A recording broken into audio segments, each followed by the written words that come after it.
take my whole life too, for I can't help falling in love with you, for I can't help falling in love with you.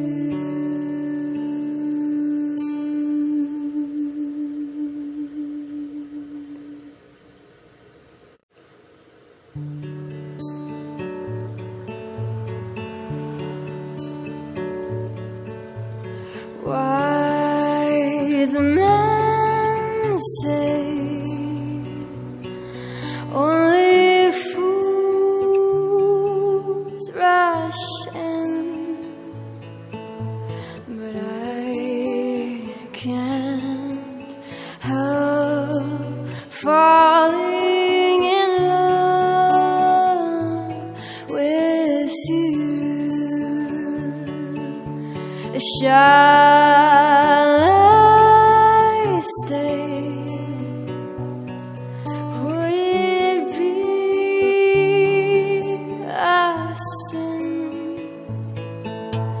if I can't help falling in love with you? Like a river flows surely to the sea, darling, so it goes. Some things were meant to be.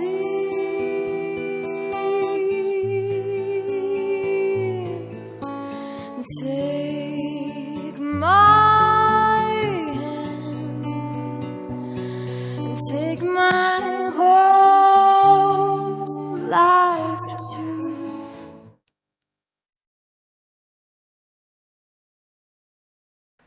Hey there, welcome to LearnPianoLive.com. This is an advanced lesson. So this is for students who are known by their friends as a pianist. You've got hopefully some knowledge of chords, maybe some sheet music reading, some sight reading skills. You know chords. You've been playing enough to impress almost all of your friends with your piano skills. So if that's you, you're in the right place. If you're in the lesson and it feels way too advanced, you might want to go check out yesterday's lesson, the intermediate version of this week's topic, or the lesson before that, the beginner's lesson, because those will break down the same concepts, only easier. So, but if you are an advanced student, then ask away. No question is too advanced or too obscure. So this is just all about you. You got to ask me the questions so I know what to answer and know how to help you out best. There's a couple other things I want to talk to you about too before this countdown clock gets to 0. All right, first and most important, ask a lot of questions. The way that you're going to do that is there's a couple different ways. You can jump in the chat room and talk with the other students who are logged in at the same time. I'll be watching the chat room too. You can ask your questions there. Or if it's a question that's just for me, a question about the lesson, especially if you know it's one that's going to fit best at the question and answer time at the end, then you can just put your name and your question in the box below this video, click submit, and then I will get that. Now, if you're already in the archives, if you're watching this not live, but you're watching this in the archives, then make sure at the end of the lesson you click on the survey button. You don't have to fill out the entire survey. If you want to, I mean, I'd love your feedback, but really the best part of that is that you can put your question in there, and then when you click submit, then I will get all of your questions. I'll make sure that you get them answered, whether you're in the archives or you're live. Right next to this video, there should be a PDF button and an MP3 button. Now, you don't really need those till after the lesson because I'm going to be showing you on screen the PDF and showing you how to use it. And I'll play the MP3 during the lesson too, so you know at the end of the lesson how you're going to use that. Some people, though, like to print out the PDF ahead of time, so as I'm making notes on my version, they can make the same notes on their version, but it works either way. All right, this is perhaps the most important part. You need to leave the lesson when you feel like you're sufficiently challenged. So, I'm teaching these lessons, 12 to 15 lessons a month. Normally, in traditional lessons, you're getting like a lesson every other week or so. So this is just way too much for you to take in. So, the goal is for you to get some little nugget of something that you can really practice on, really work on. Once you feel like you have that, then you really don't need anything else from me. Go practice. That's where this stuff is really going to happen. You're not going to get through this lesson and be able to play something really well. You're going to get through this lesson and have the information that you need to practice more effectively. That's really the goal here. So don't feel bad about taking off early. If you feel like halfway through the lesson you got as much as you can take in at that time, then go practice that thing, and then come back whenever you've got that thing down, or you're bored with it, or you just want to check out the next topic. Don't forget also that you've got the archives too. So if you want to like see one little thing, just repeat it over and over and over. Just give me, hopefully within 24 hours after the lesson, this thing will be up in the archive, so you can just go back and watch it over and over and over and over and just get that little segment down.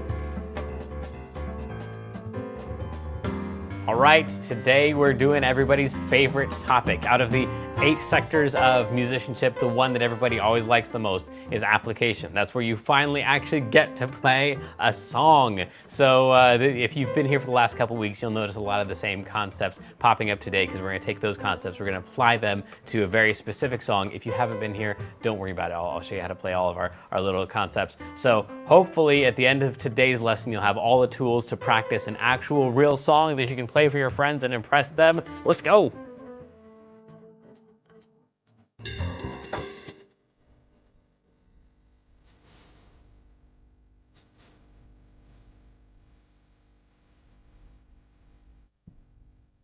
Welcome back, everybody, to LearnPianoLive.com. So today we are doing the cover, or the reharmonization of this song, Can't Stop Falling in Love with You, something like that. Wise men say, whatever it's called. That's the song we're doing. And the goal today is to just take away from this reharmonization one little tool that you can use on whatever song you're actually working on. So I know the vast majority of you either have not heard of this song or don't care about this song. So then just steal the tools that I'm showing you and use it in your other playing. Also a reminder that next week during the normal improvisation lessons, we're going to be doing songwriting lessons. So we're going to hopefully write 9 songs, 3 on Monday, 3 on Tuesday, and 3 on Wednesday.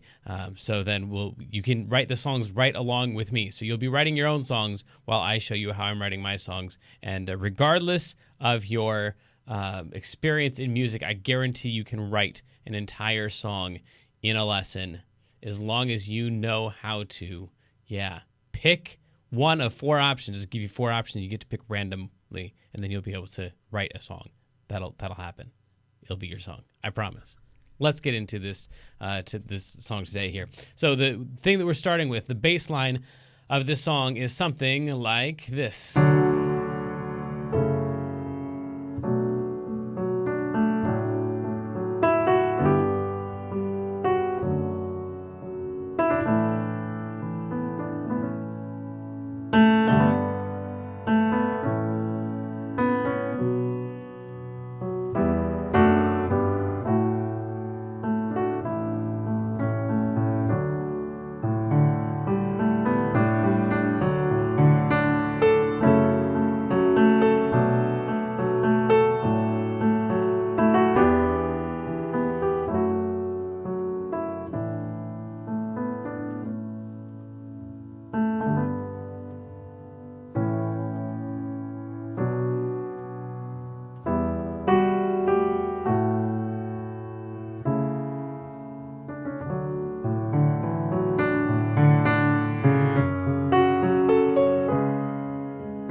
So if you were here yesterday and the day before for the beginner and intermediate lessons, then we covered pretty much everything that I did there. That does not mean that you should be able to play that smoothly yet, but it does mean that hopefully all of that made sense, what I was doing, and you would know how to replicate that, at least in your head, even if your fingers aren't ready to do it yet. So today we're going to reharmonize, and that is, again, towards the back of this PDF. So we're going to be going back and forth quite a bit here.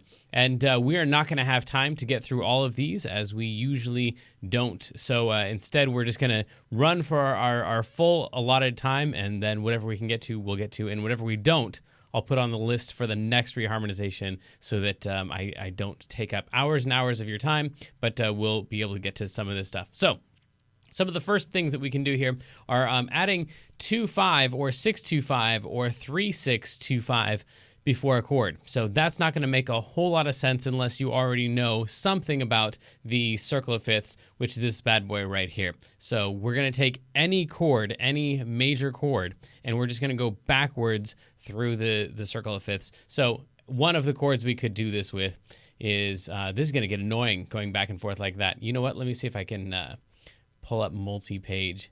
There we go. That's going to be a little bit faster. So then one of the things we can do is take, like, let's do this chord right here. So we got a nice major chord there, a G chord. So we're just going to take that one, and we're going to throw some stuff in before it. So if we count the G chord as our one chord, back to our circle of fifths right here, and hopefully you have your PDF maybe printed out, or you're just looking at the opposite page of whatever I'm showing you here, so you can just flip back and forth more easily than I'm doing here on this digital version. So G is the chord that we want to land on. So we're going to go backwards through the circle of fifths, meaning we're going to come up to it this direction. And the chords before that are D, and A, and E. So the first backwards one should be a 7 chord. So a D7. And again, some of this means that you need to know something about the circle of fifths, but just trust me, the first one back, you're going to want to make that a 7 chord, and the next one back, you're going to want to make that a minor 7. And pretty much everything after that, you would make a minor 7. So E minor 7 or B minor 7, all of that could work there just before the G. So we've got the G chord coming up. Before we hit that G chord, we want to hit a D7. Maybe before the D7, we hit an A minor 7 to a D7 to a G. Maybe before the A minor 7, we hit an E minor to an A minor to a D7 to a G. Maybe before the E minor, we hit a B minor to an E minor to an A minor to a D7 to G. Let's go back and see which of those things makes the most sense to do. So, wise men say only fools. So there's that G chord that we want to put something before.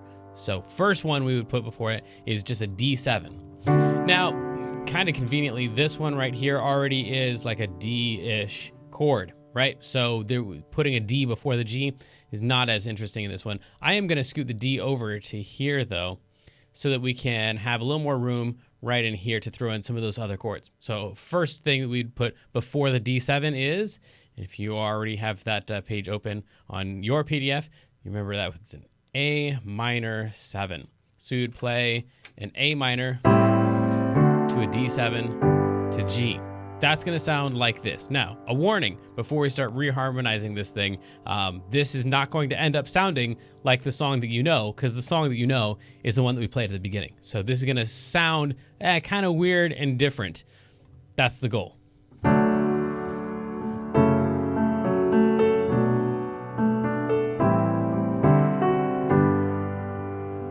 Not terrible, in my opinion.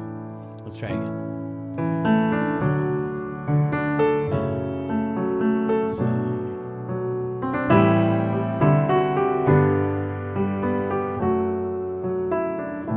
Now, before the A minor, we had an E minor. This is going to start getting crazy here. So we could go E minor 7 to A minor 7 to D7 to G, all just leading up to that G chord there. So we got wise men say. It's starting to get out there. One more. The one we put before that is the B minor. So if we want to put a B minor there, then we could do that. But then at that point, we take a look at that and we go, well, the chord before that is a B minor. So we'd be going from a B minor to a B minor. Not interesting at all. So instead, we're just going to spread this stuff out. I'm going to keep that E minor 7. I'm going to spread that one out to over here. E minor 7. Get rid of this guy. Get rid of this guy. So I'm just playing all the exact same chords that we said were ridiculous to play, but now we've just got them all spread out to lead from that B minor conveniently into the G.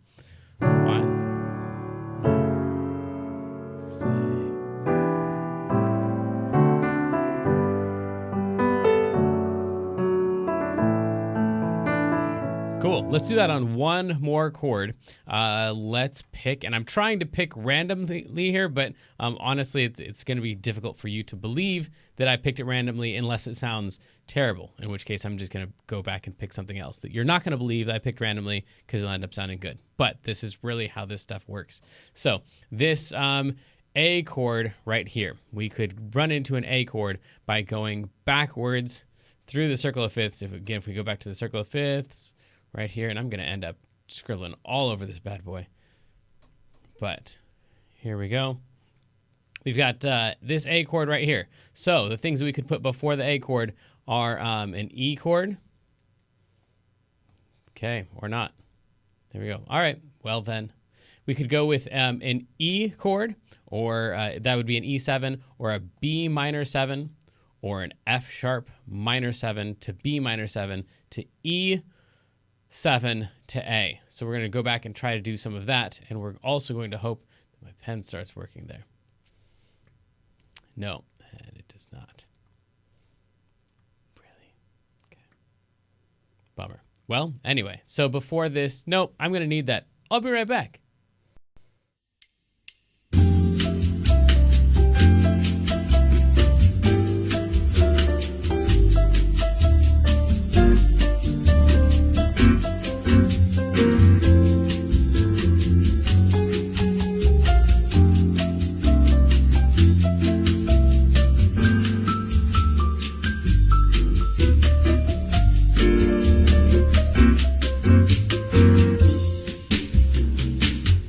That please stand by screen is getting too much usage.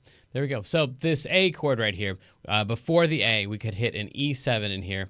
And before the E7, if we wanted to, we could hit a B minor. That B minor is getting used a lot.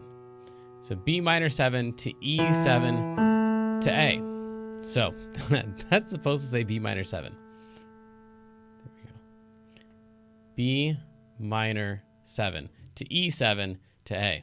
That would sound something like this. So far, all we've done is add in a bunch of chords. We haven't really moved much around at all. Just add in a bunch of chords before chords that were coming up. Guys.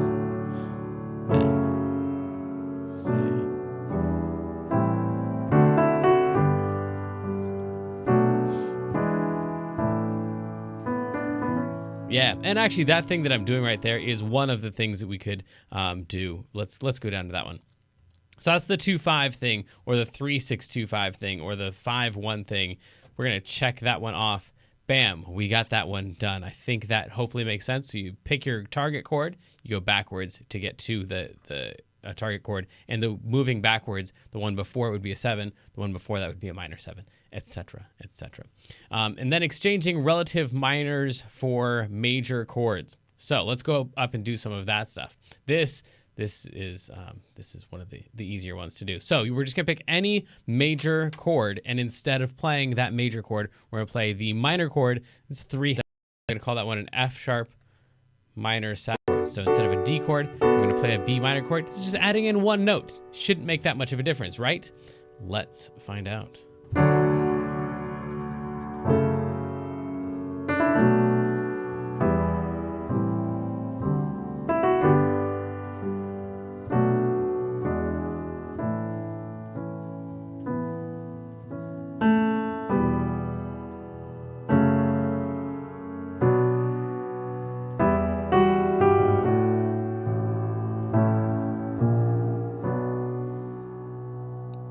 That last one's my favorite. It's unexpected. And you probably went, oh, that's terrible. And I loved it. That's all right.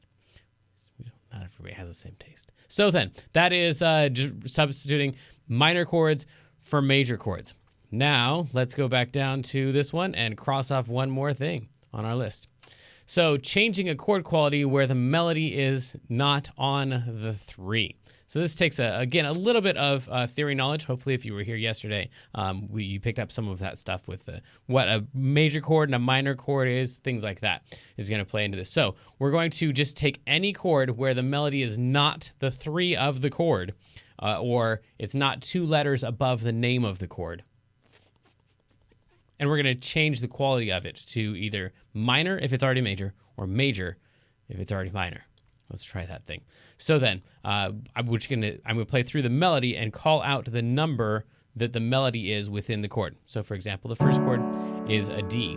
The first note of the melody, wise, is the 1 of that chord. If we have 1, 3, and 5. So we have 1. And then that's the melody. That's the 3 of this F sharp minor chord. So this is a place where we could not do that because you don't want to do this upcoming trick on chords where the melody is the 3 of the chord. So we couldn't change that F sharp minor to an F sharp major. It just sounds too weird. Now I want to try it. Yep, super weird. That's why we don't do that. Then after that, after men, say, this is the 3 of that chord, because 1, 3, and 5. Okay, and then only fools. Now this one right here, this is a G, and in the G chord, the G is 1, because we got 1 and 3 and 5. So we could do it on this one. I think that's going to be super duper weird, especially since we spent all this time right here really building up to that G chord. So let's try it. Let's try to mess this thing up if possible. This one right here, we could do that with because the melody is not the 3 of the chord, it's the 1. So we're going to go G minor instead of G. That's going to be like this. Wise men say.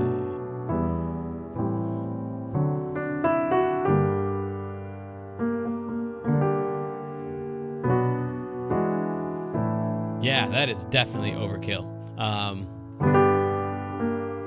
I like that. Let's do that. Let's play the G chord first. See, I told you, if I pick these things randomly, some of them are going to sound terrible, and then I'm going to change them. So, here we go. We're going to go from G at the beginning to G minor, like that. So we're going to actually play the G first, and then I'm going to change it to minor, which is still going to kind of sound weird, but it's not going to sound as weird, hopefully. Wise men say.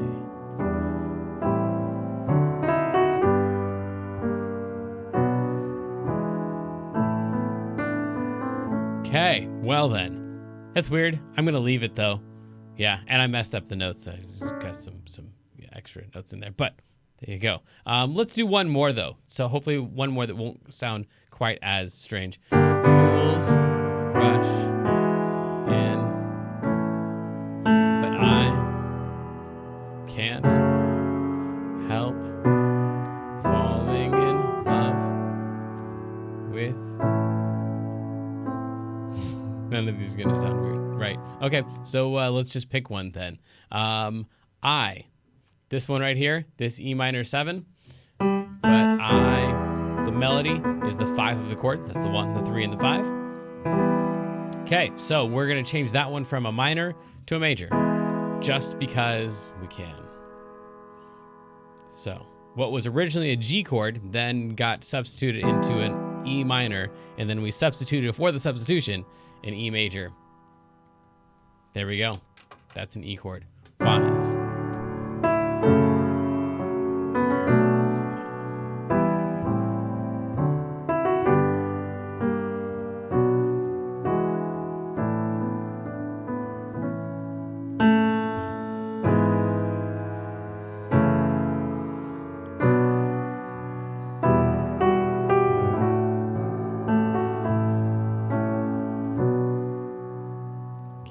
So then, I'm going to leave it like that. I know, it's weird, but we should move on to the next ones. That's the concept.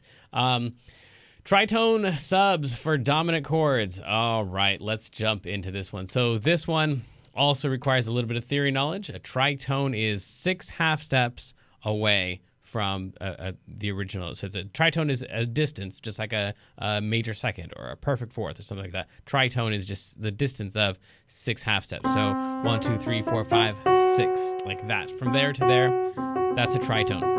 So the really quick version of tritone subs is wherever you have a dominant chord, try just not playing that dominant chord, and then instead play the chord that is a tritone away, and we're going to make that also a dominant chord. Dominant just meaning it has a 7 after it, like C7, not like C minor 7, but just like C7 or D7 or something like that. So this does usually work better in cases where the next chord after the chord that you're about to destroy, the next chord is 5 half steps up. So like, for example, if you had a C7 and it was going to something else other than an F, then it might not work as well. But if you have a C chord, that's a C7 that's going 1, 2, 3, 4, 5 half steps up, it's going from a C to an F, or 1 cycle move through the circle. So in other words, back to our circle of fifths, a C to an F, or an F to a B flat, or a B flat to an E flat. These would all be examples of moving up 5 half steps. So this works especially well if you have a 7 chord that is following that pattern, a C going to an F, or an F7 going to a B flat, or a B flat 7 going to an E flat. Cool. And another way to find the tritone, by the way, if you're already familiar with the circle of fifths, is just go directly across the circle. So the tritone of C is, boom, F sharp. Is tritone of F is B. The tritone of B flat is E. So all of those tritones are also just found directly across the pond from whatever chord you're on. Let's go find a dominant chord and destroy it. We've spent a lot of time in this top section, and I'm tempted to go down into this section right here, where actually we have a lot of dominant chords. These are all 7 chords right here, which we talked a little bit about yesterday in the lesson. We talked about how we're kind of in the key of F sharp minor here, and we've got a 5 of F sharp minor. That's what that D flat is. So it's a D flat 7 because it's a 5 chord. Okay, none of that had to make sense necessarily, but if it did, great, then you're with me. So then we're going to take some of these D flat 7 chords, and we're just going to not play them, and instead play the chord that's a tritone away. So a D flat is that one. Go up 6 half steps. 1, 2, 3, 4, 5, 6. And we'd land on a G chord. So we're going to play a G7 chord instead of a D flat 7 chord. So where it would normally go, like a river flows surely to the sea. Instead of playing those D flats, we're going to play Gs. Like a river flows surely to the sea, darling, so it goes. Some things were meant to be. I kind of like that better. It kind of sounds like more, what is it? Like mystery theater kind of ish.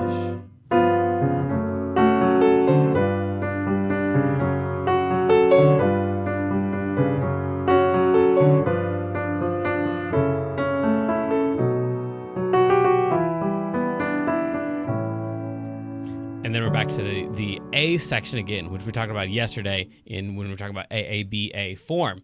Okay, we're doing a lot here. So I'm just going to ignore the last A, by the way, because I don't want to have to write in all of the rest of these. So I'm just going to play this thing, and every time I go through the A section, I'm going to play all of the substitutions that we make.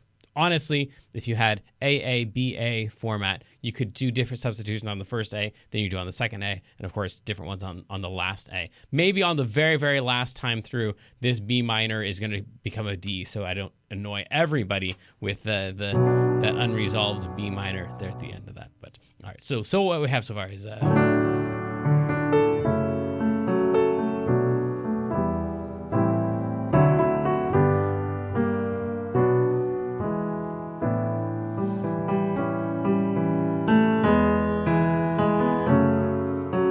totally wrong.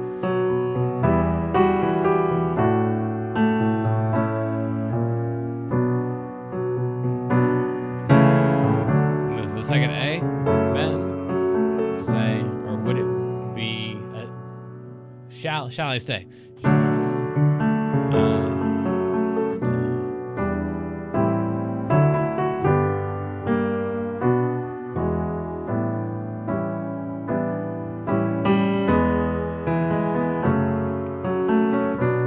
want to get rid of that so much.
Let's try to do, maybe we can sneak in one more of these things. I know it's a long, long list, and we're not really scratching we're scratching the surface. That's exactly what we're doing. We're barely scratching the surface. But next week, or 2 weeks from now, we'll scratch more deeper.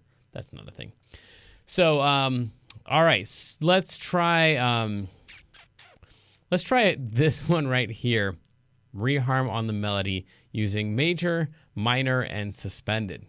So then, this is where we're going to just forget all the theory of everything, and we're just going to try to play the melody, some different chord that has the melody in it. Some major, minor, or suspended chord that has the melody in it. Wise men say only fools rush. Do I keep saying jump in? But I can't help. That didn't sound as terrible that time. Maybe it's growing on me. So then, some random chord here. So this line, that third line already feels super duper random, but I'm going to go ahead and try this one right here. So, falling in love, that one.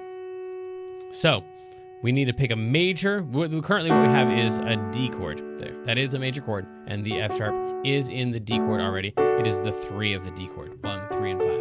Cool. So we're just going to pick a different chord that has this one in it. So another option would be like a B chord. B chord is a major chord that has F sharp in it. B minor is a minor chord that has that in it. Also, we dealt with the D already. We've got an F sharp chord right there that has the melody in it, and an F sharp minor chord that has that in it. We could also technically do, I guess, a D flat suspended chord right there. That's going to be kind of weird, but let's go with that one. D flat. So it was supposed to be a D chord, and instead we're playing a D flat suspended. Yeah, this is definitely going to go badly. So D flat suspended. Here we go. Wise.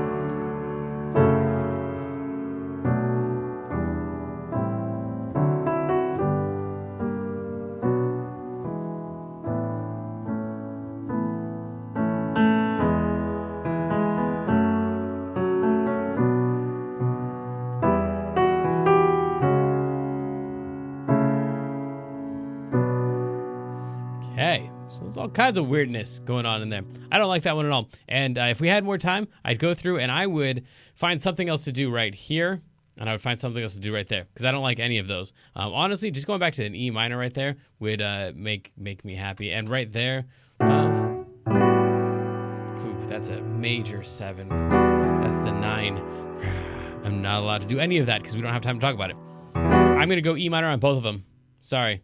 Breaks the rules. Oh, one more thing that I said that I would talk about like 13 times and then I didn't. So I'm going to go E minor on that one. It is right. Here we go.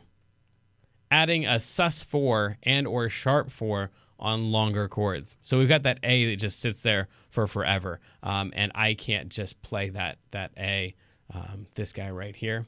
So what I keep doing there is going A suspended to an A. And that helps me just fill some of that time in there. Wise men say only fools rush in.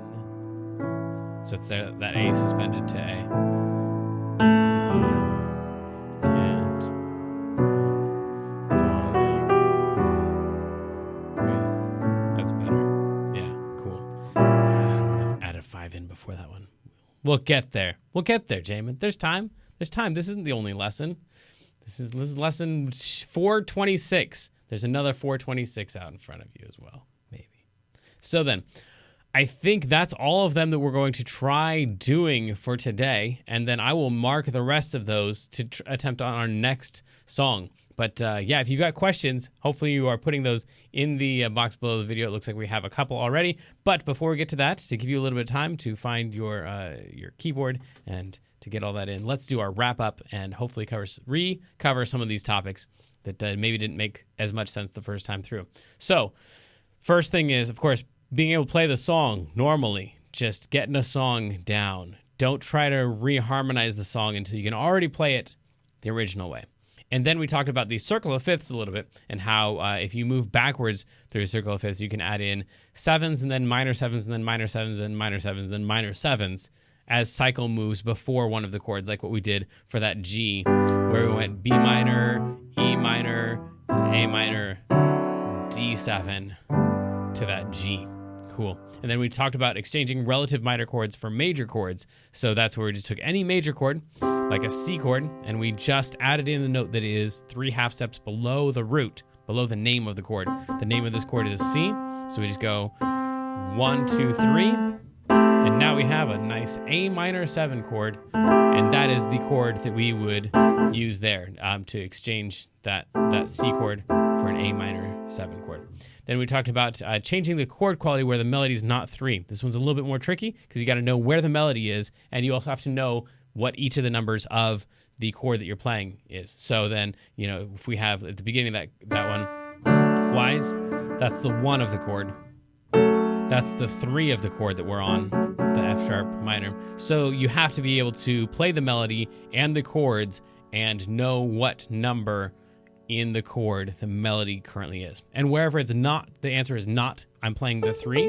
Wherever the answer is, I'm playing the 1 or I'm playing the 5. Then you are allowed to just change the quality of that or experiment with the quality of that. None of these work all the time. So you just got to kind of experiment with them. And then you'll end up finding your favorites and find places that they work and don't work.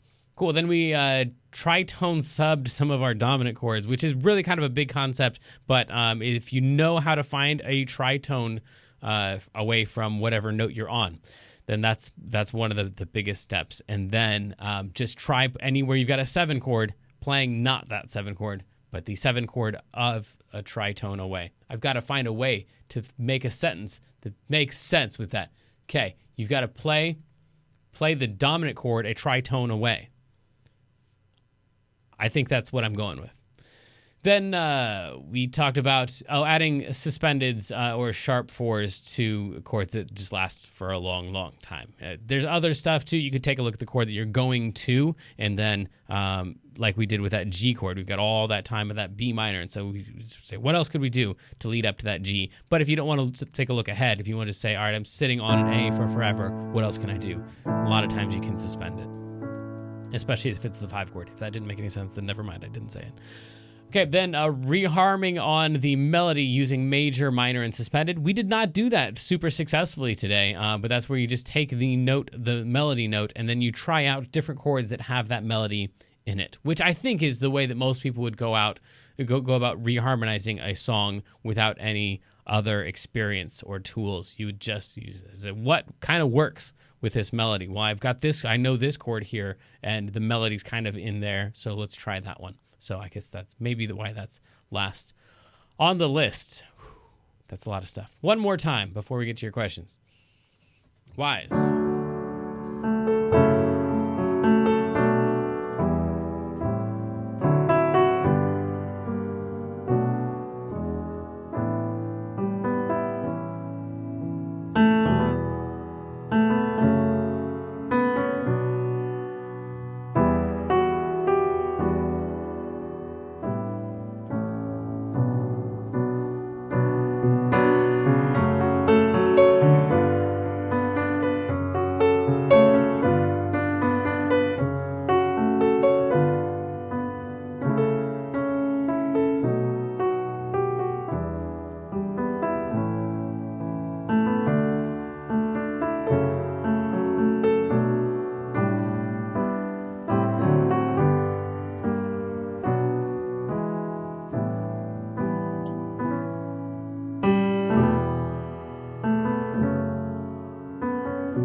And then repeat that last sound.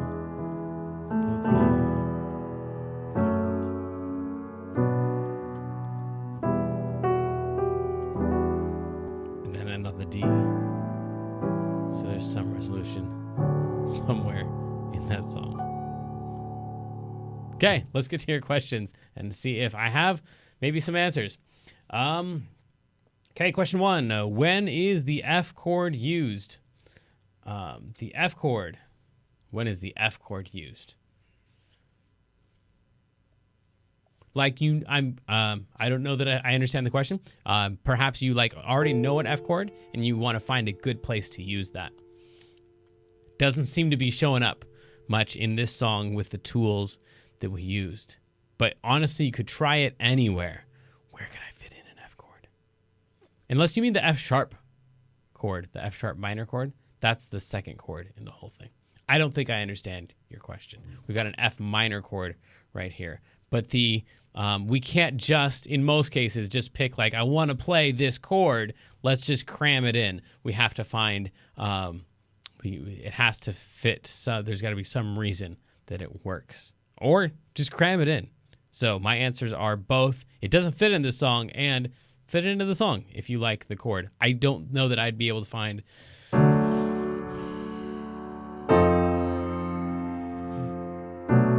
That was an F chord, and it fit the melody.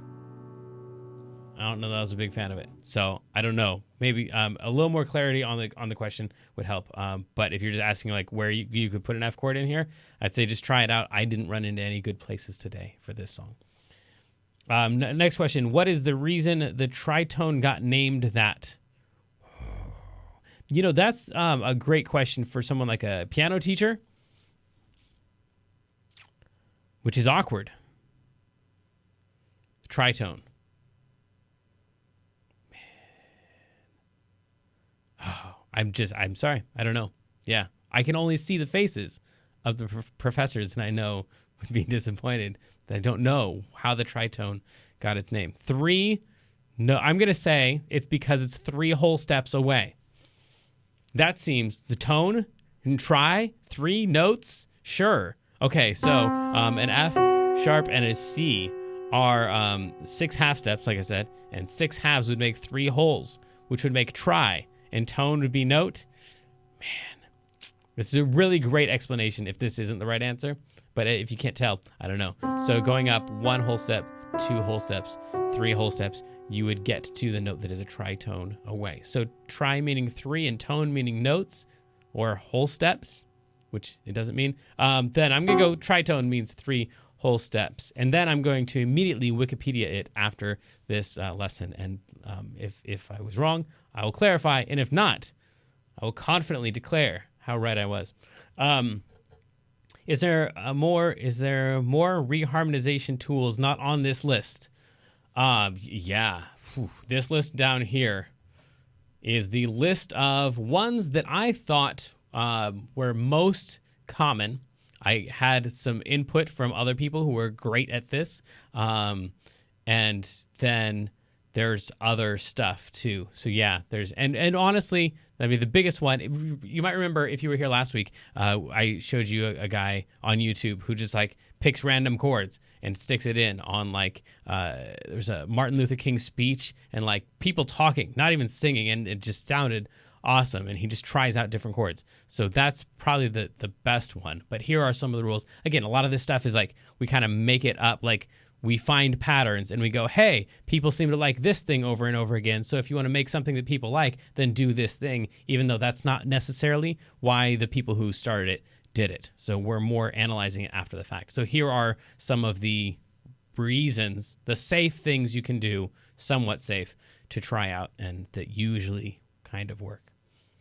Okay, it looks like that is our last question of the day. So until next time, I love you, good luck, and have fun, my friends.